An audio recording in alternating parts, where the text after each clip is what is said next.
irmãos, vamos abrir nossas Bíblias lá na Epístola de Paulo aos Gálatas.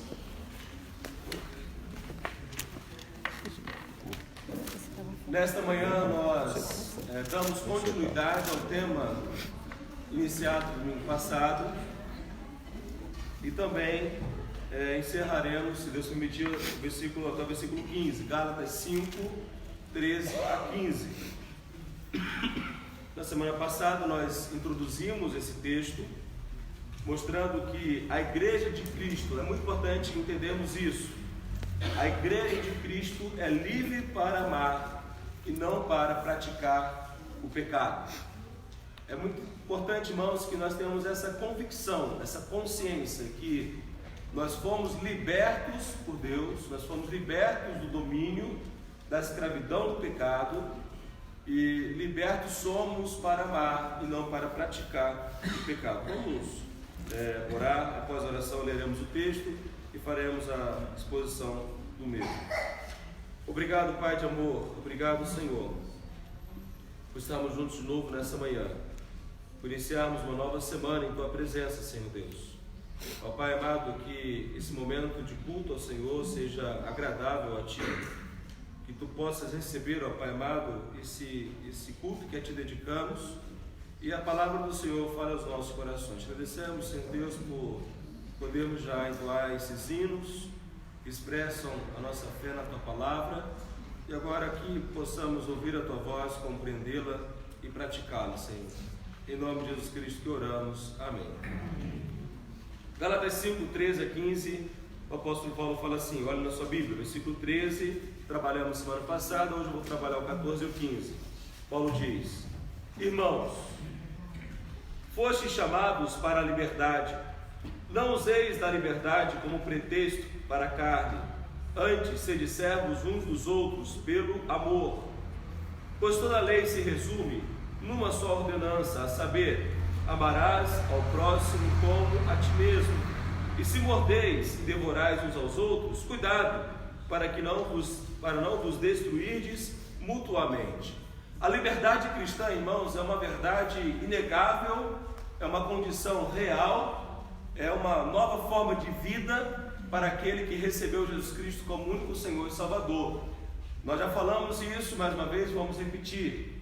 A palavra de Deus nos mostra que a Igreja de Cristo, quem é crente em Cristo Jesus, é livre para amar, é livre para amar a Deus, é livre para amar as pessoas, é livre para obedecer aos mandamentos de Deus, e não é livre para pecar. Nós não somos livres para praticar o pecado. Por quê?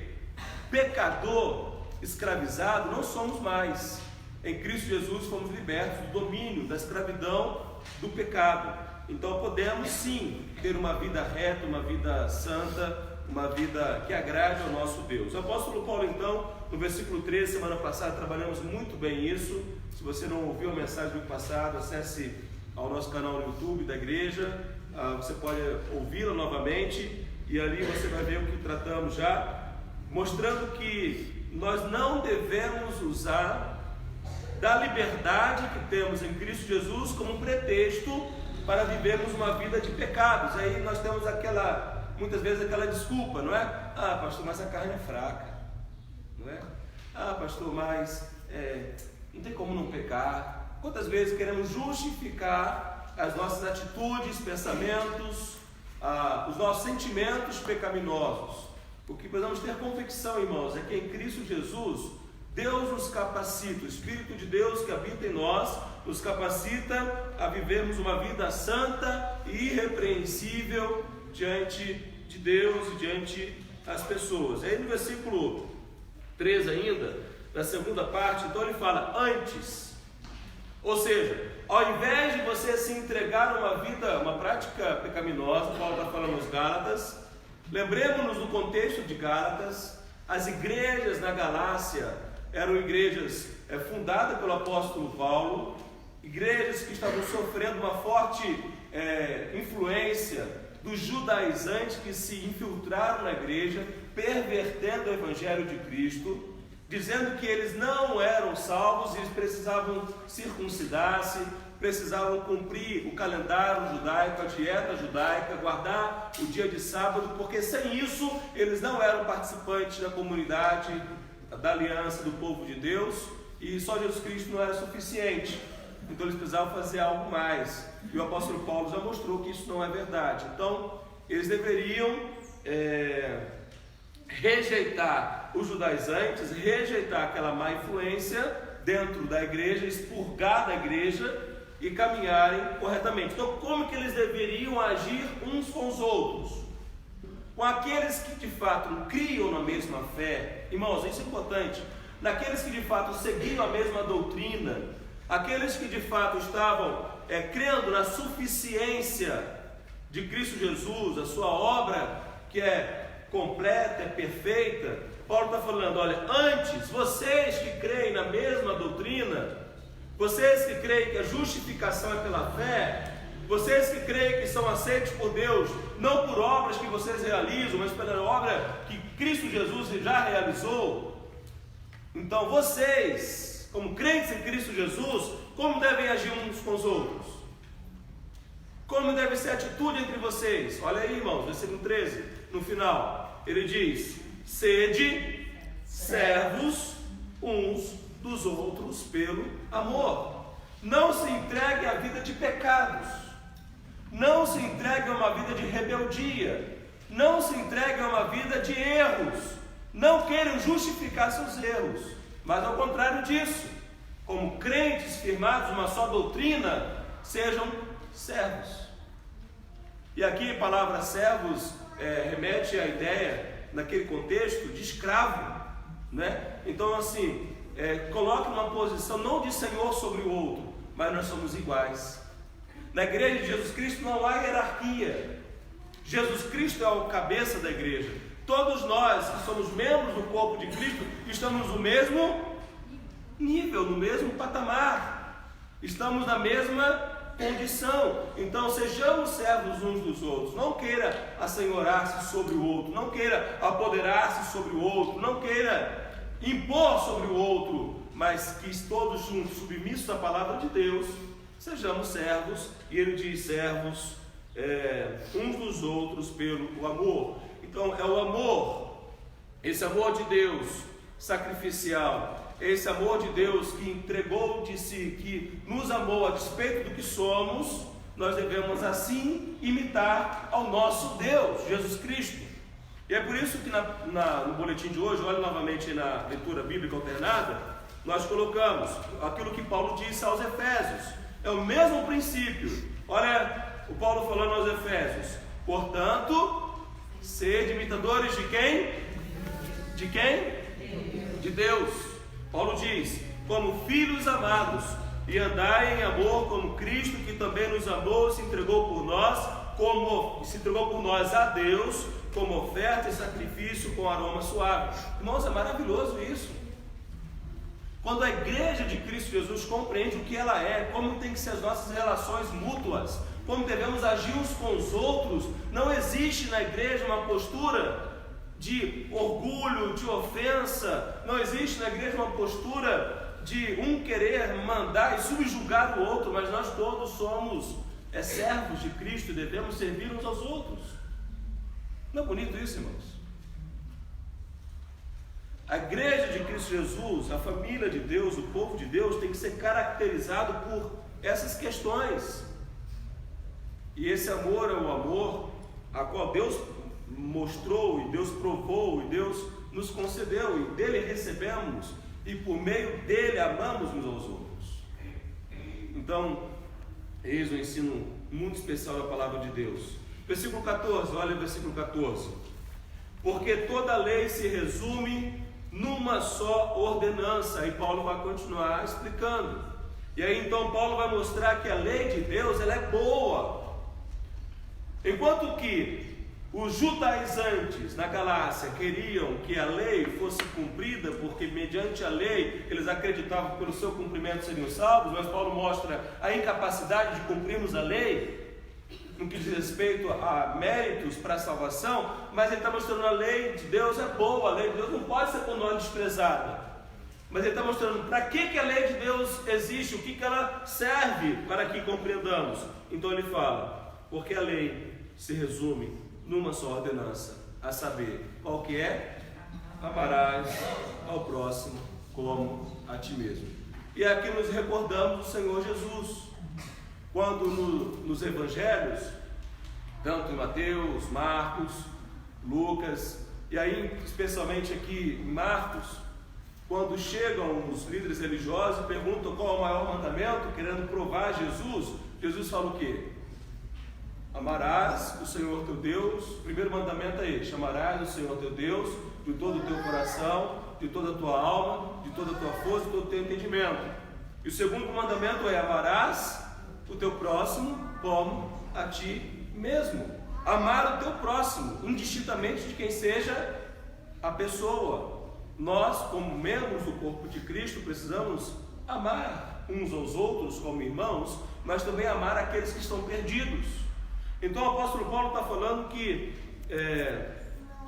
toda a lei se resume na sua ordenança: amar ao próximo. E aí, então ele continua no versículo 15, mostrando aqui algo muito importante. Ele fala: mas se mordeis e devorais uns aos outros, cuidado para não vos destruirdes mutuamente. Olha que interessante, irmãos. No versículo 13, Paulo está ensinando o quê? Que o chamado à liberdade não deve ser pretexto para viver uma vida de pecados. O chamado à liberdade não é pretexto para vivermos uma vida de pecados. Versículo 13, parte primeira. A segunda parte do versículo 13, versículo 14, Paulo está mostrando o quê? Que o chamado da lei é para que os cristãos amem o próximo como a si mesmo. E agora no versículo 15 ele fecha: o uso pecaminoso da liberdade conduz a igreja, o povo, à autodestruição. O que Paulo está mostrando é o seguinte: olha, se você usar de forma pecaminosa a liberdade que temos em Cristo, você está entrando no estado de autodestruição. E aí ele mostra o seguinte, ele quer mostrar o seguinte: olha, que não há justificativa alguma para aquele que nasceu de novo, para aquele que é regenerado, aquele que crê em Jesus Cristo, viver praticando o pecado. Nós temos que nos abster disso. E aí então ele vai citar uma questão muito interessante. Ele vai mostrar: mas se mordeis e devorais uns aos outros, cuidado para não vos destruirdes mutuamente. Irmãos, nós sabemos disso. Comecemos a praticar o pecado. Olha dentro da sua casa, olha no relacionamento conjugal, olha o relacionamento pais e filhos. Quando a ira, quando a mentira, quando o orgulho, não é isso?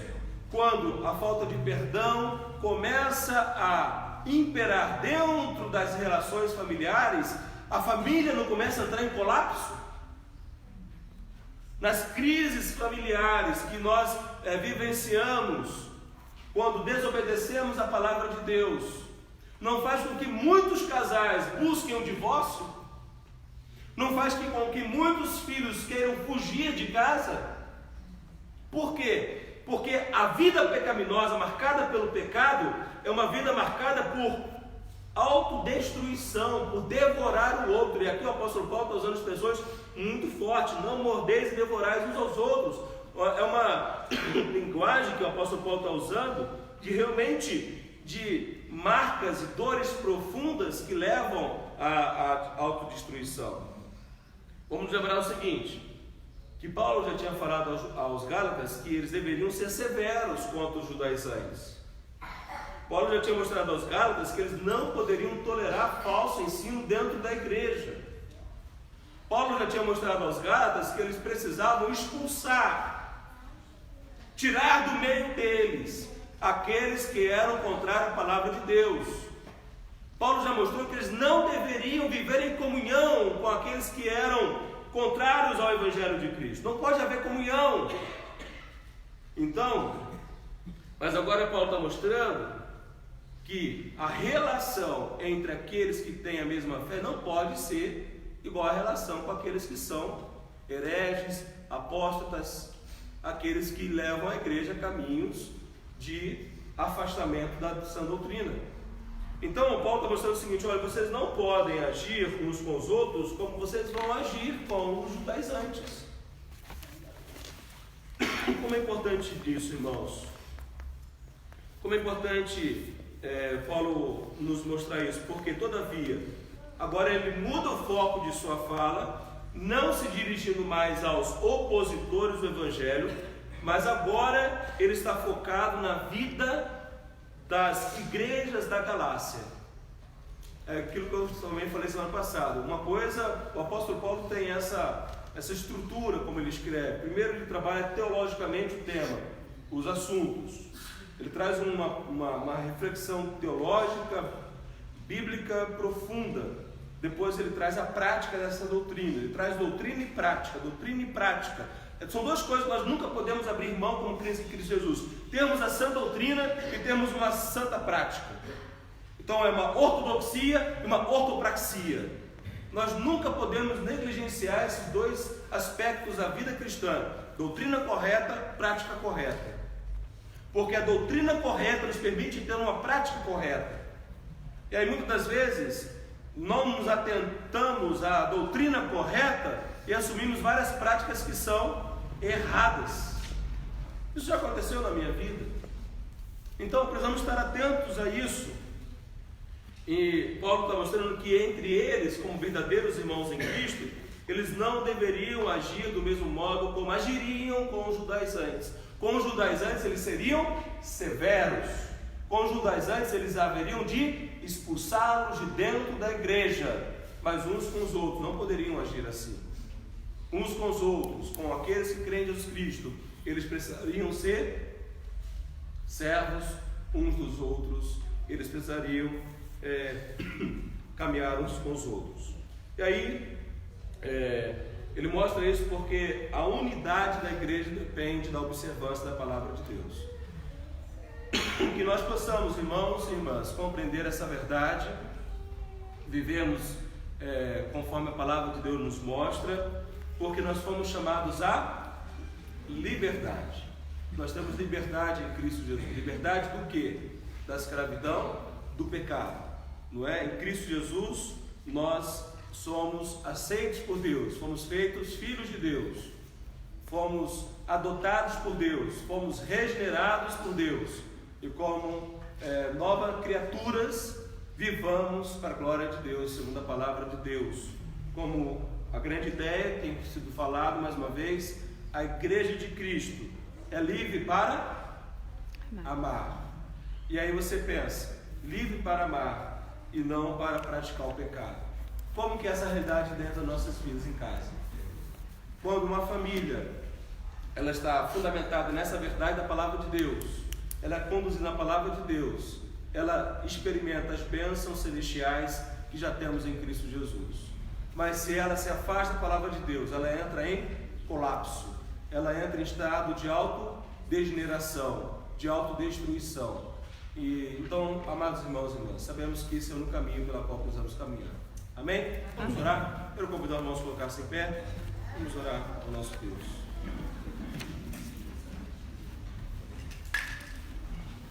E que cada um de nós possamos fazer um autoexame, buscar na nossa vida pessoal, familiar e a nossa vida eclesiástica mudanças que são necessárias. Vamos orar.